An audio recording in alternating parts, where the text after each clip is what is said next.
सभी सुनने वालों को मेरा सादर प्रणाम। त्रयोविंशो अध्याय अर्थात 23वां अध्याय। नारायणं नमस्कृत्य नरं चैव नरोत्तमं देवीं सरस्वतीं व्यासं ततो जयमुदीरयेत। दृढ़धनवा राजा बोला, हे मुनियों में श्रेष्ठ, हे दीनों पर दया करने वाले, श्री पुरुषोत्तम मास में दीपदान का क्या फल है, सो कृपा करके मुझसे कहिए। श्री नारायण बोले, इस प्रकार राजा दृढ़धनवा से पूछने पर अत्यंत प्रसन्न मुनियों में श्रेष्ठ वाल्मीकि मुनि ने हंसते हुए विनीत अत्यंत नम्र राजा दृढ़धनवा से कहा। वाल्मीकि मुनि बोले, हे राजाओं में सिंह सदृश पराक्रम वाले, पापों का नाश करने वाली कथा को सुनिए, जिसके सुनने से 5 प्रकार के महान पाप नाश को प्राप्त होते हैं। सौभाग्य नगर में चित्रबाहु नाम से प्रसिद्ध बड़ा बुद्धिमान अत्यंत बलवान राजा था।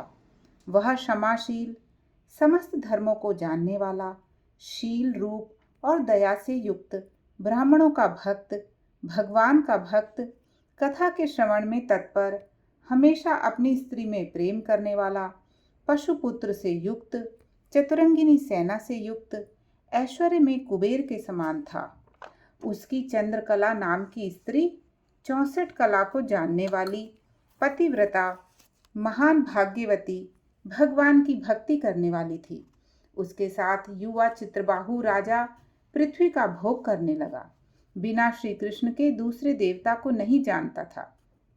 एक दिन पृथ्वीपति राजा चित्रबाहु ने दूर से ही आए हुए मुनियों में श्रेष्ठ अगस्त्य मुनि को देखकर पृथ्वी में दंडवत प्रणाम कर उनकी विधि पूर्वक पूजा की और भक्ति से आसन देकर मुनि श्रेष्ठ के सम्मुख बैठ गया। विनय से नम्र होकर मुनि श्रेष्ठ से कहा। राजा बोला, आज मेरा जन्म सफल हुआ, आज मेरा दिन सफल हुआ, आज मेरा राज्य सफल हुआ, आज मेरा गृह सफल हुआ। जो आप श्री कृष्ण चंद्र के सेवक आज मेरे गृह आए हैं, आपसे देखा गया मैं ताप पुंज से मुक्त हो गया। आपको हाथी घोड़े रथ से युक्त समस्त राज्य समर्पण किया। हे मुनि श्रेष्ठ, आप वैष्णव हो, आपके लिए कोई भी अदेय वस्तु नहीं है। वैष्णव को थोड़ा भी दिया हुआ मेरु पर्वत के समान होता है। जो कौड़ी के बराबर शाक अथवा उत्तम अन्न जिस दिन वैष्णव ब्राह्मण को नहीं देता है, वह दिन उसका विफल है, ऐसा वेद के जानने वाले लोगों ने कहा है। जो कोई द्विजाति विष्णु भक्त हो, वे सब पूज्य हैं, उनका वाणी मन कर्म से सत्कार करना चाहिए, ऐसा मुझसे गर्ग, गौतम, सुमंतु ऋषि ने कहा है। जब तक सूर्योदय नहीं होता तभी तक तारागण की प्रभा रहती है। जब तक वैष्णव ब्राह्मण नहीं आता है तभी तक दूसरे ब्राह्मण कहे गए हैं। अगस्त मुनि बोले, हे चित्रबाहु, हे महाभाग, हे नृप, इस समय तुम धन्य हो। ये सब प्रजा धन्य है जो तुम वैष्णव की रक्षा करते हो। जो राज्य वैष्णव का नहीं हो, उसके राज्य में वास नहीं करना चाहिए। शून्य वन में वास करना अच्छा है, परंतु अवैष्णव के राज्य में रहना अच्छा नहीं है। जिस प्रकार नेत्रहीन शरीर, पतिहीन स्त्री, बिना पड़ा हुआ ब्राह्मण निंदित है, वैसे ही वैष्णव रहित देश निंदित है। जैसे दांत के बिना हाथी, पंख के बिना पक्षी, दशमी विद्या द्वादशी कही गई है, वैसे ही वैष्णव रहित देश है। जैसे कुशा रहित संध्या, तिलहीन तर्पण वृत्ति के लिए देवता की सेवा है, वैसे ही वैष्णव रहित देश कहा गया है।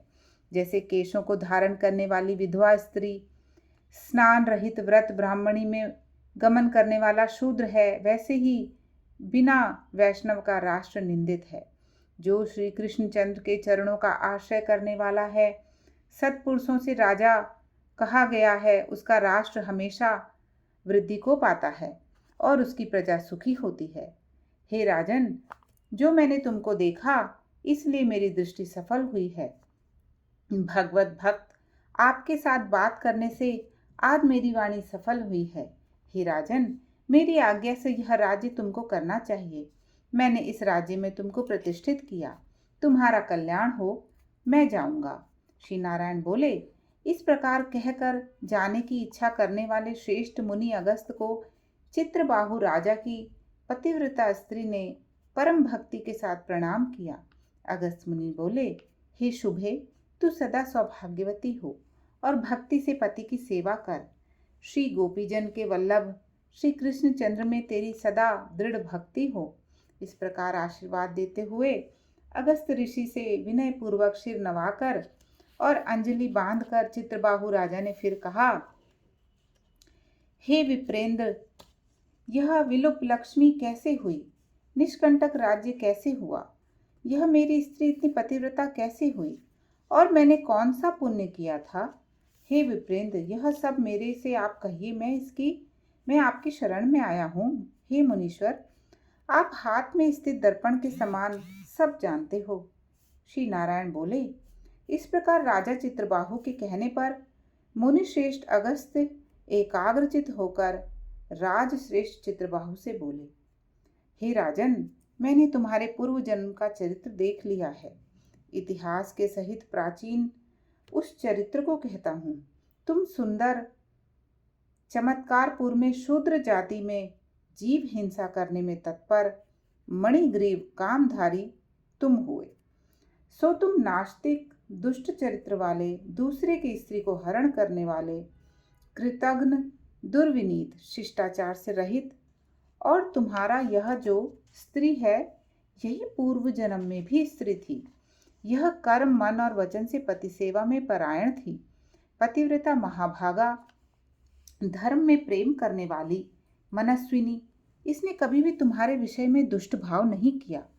पाप कर्म को करने वाले तुम्हारा जाति और बंधनों में ने त्याग कर दिया और क्रुद्ध होकर राजा ने सब उत्तम धन ले लिया। फिर उस समय बचा हुआ जो कुछ अवशेष धन था, उसको जाति वालों ने भी ले लिया। तब उस समय धन के चले जाने से तुमको धन की भारी इच्छा हुई, परंतु धन के नाश होने पर भी मन मलिन होकर इस पतिव्रता ने तुम्हारा त्याग नहीं किया। इस प्रकार सब लोगों से तिरस्कृत होने पर तुम निर्जन वन को गए। हे महापति, वन में जाकर अनेक पशुओं को मारकर अपनी आत्मा का रक्षण किया। इस प्रकार स्त्री के सहित जीवन निर्वाह करते हुए धनुष को उठाकर मणिग्रीव मृग के मांस को खाने की इच्छा से बहुत से सर्प और मृग से भरे हुए वन को गया। उस मनुष्य रहित वन के मध्य मार्ग में उग्रदेव नाम के महामुनि दिशा ज्ञान के नष्ट हो जाने से व्याकुल हो गए। हे राजन, मध्याह्न के समय तृषा से अत्यंत पीड़ित हो वहां ही गिरकर मरणासन हो गए। उस समय रास्ते को भूले हुए दुखित ब्राह्मण को देखकर तुमको दया आ गई। बाद में उस ब्राह्मण को उठाकर और उनको साथ लेकर तुम अपने आश्रम गए। उस दुखित ब्राह्मण की तुम दोनों स्त्री पुरुष ने सेवा की। एक मुहूर्त के बाद उस समय महायोगी उग्रदेव चैतन्यता को प्राप्त हो आश्चर्य करने लगे कि मैं वहां था, यहाँ कैसे आ गया? उस वन के बीच से कौन लाया? श्री नारायण बोले, मणिग्रीव ने उस ब्राह्मण से कहा कि यह सुंदर तालाब है, इसमें कमलिनी के पुष्प से सुगंधित शीतल जल है। हे ब्राह्मण, उस शीतल जल में स्नान करके मध्याह्न की क्रिया करके फलाहार करें और सुंदर शीतल जल का पान करें। इस समय मैंने रक्षा की है, आप सुख से विश्राम करें। हे मुनिश्रेष्ठ, आप उठिए और आप कृपा करने के योग्य हैं। अगस्त जी बोले, उस समय उग्रदेव ब्राह्मण श्रम रहित सावधान हो मणिग्रीव का वचन सुनकर तृषा से व्याकुल हो उठा। हे चित्रबाहो, मणिग्रीव की भुजा पकड़कर वट वृक्ष से शोभित तालाब के तट पर जाकर बैठ गए। वट की छाया में बैठकर क्षण मात्र विश्राम कर स्नान और नित्यकर्म कर वासुदेव भगवान का पूजन किया। देवता पितरों को तर्पण कर सुंदर शीतल जल को पान कर उग्रदेव ब्राह्मण शीघ्र वट के मूल भाग में आकर बैठ गए। पत्नी सहित मणिग्रीव ने मुनि श्रेष्ठ उग्रदेव को नमस्कार किया और अतिथि सत्कार करने की इच्छा से विनय युक्त वाणी से बोला। मणिग्रीव बोला, हे ब्राह्मण, आज मुझको तारने के लिए आप मेरे आश्रम आए हैं। आपके दर्शन से मेरे पाप नष्ट हो गए। इस प्रकार उस ब्राह्मण से कहकर प्रसन्न मणिग्रीव स्त्री से बोला, अरे सुंदरी, जो जो स्वादिष्ट पके हुए फल हैं उन आम्र फलों को तुम जल्दी लाओ, विलंब मत करो। हे शुभानने, और जो कुछ कंद आदि हो उनको भी ले आओ। इस प्रकार स्त्री अपने पति के वचन को सुन फलों और कंदादिकों को लाकर हर्ष से ब्राह्मण के सामने रखती हुई मणिग्रीव फिर मुनिश्रेष्ठ से वचन बोला कि हे ब्राह्मण, इन फलों को ग्रहण कर मुझ स्त्री पुरुष को कृतार्थ करे। उग्रदेव ब्राह्मण बोला, तुमको मैं नहीं जानता, तुम कौन हो, सो मेरे से कहो। विद्वान ब्राह्मण को चाहिए कि अपरिचित का भोजन नहीं करे। मणिग्रीव बोला, हे द्विज शार्दूल, मैं मणिग्रीव नामक शूद्र जाति का, स्वजनों से, जाति वालों से, अपने बांधों से त्यागा हुआ हूँ। इस प्रकार शूद्र के वचन को सुनकर प्रसन्नात्मक उग्रदेव ने फलों को खाया, बाद में जल को पिया। ब्राह्मण के सुख से बैठे देखकर मणिग्रीव उग्रदेव ब्राह्मण के पैरों को अपनी गोद में रखकर दबाता हुआ फिर बोला। मणिग्रीव बोला, हे मुनिश्रेष्ठ, आप कहाँ जाएंगे?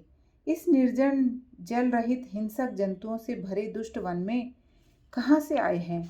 उग्रदेव बोला, हे महाभाग, मैं ब्राह्मण हूँ, प्रयाग जाना चाहता हूँ। इस समय रास्ता न जानने के कारण भयंकर वन में चला आया हूँ। उस जगह थकावट और प्यास के कारण क्षण भर में ही मरणासन हो गया। बाद में तुमने मेरे को प्राण दिए। हे मणिग्रीव, बोलो तुमको मैं क्या दूं? हे मणिग्रीव, तुम दोनों स्त्री पुरुष ने किस दुख के कारण वन में आश्रय लिया है? उस दुख को मुझसे कहो, मैं उस दुख को दूर करूंगा। अगस्त्य मुनि बोले, इस प्रकार उग्रदेव ब्राह्मण के वचन को सुनकर अपनी स्त्री के सामने उस मुनीश्वर उग्रदेव की प्रार्थना कर दरिद्रता समुद्र को पार करने की इच्छा वाले मणिग्रीव ने अपने कर्म के भयंकर फल रूप वृतांत को कहा। इति श्री वृद्ध नारदीय पुराणे पुरुषोत्तम मास महात्म्ये श्री नारायण नारद संवादे दृढ़ धन्वोपाख्याने त्रयोविंशो अध्याय। जय जय नारायण नारायण हरि हरि, स्वामी नारायण नारायण हरि हरि। तेरी लीला प्रभु है न्यारी न्यारी, हरि हरि। तूने संकट टारे भारी भारी, हरि हरि। जय जय नारायण नारायण हरि हरि। बोले श्री नारायण भगवान की जय।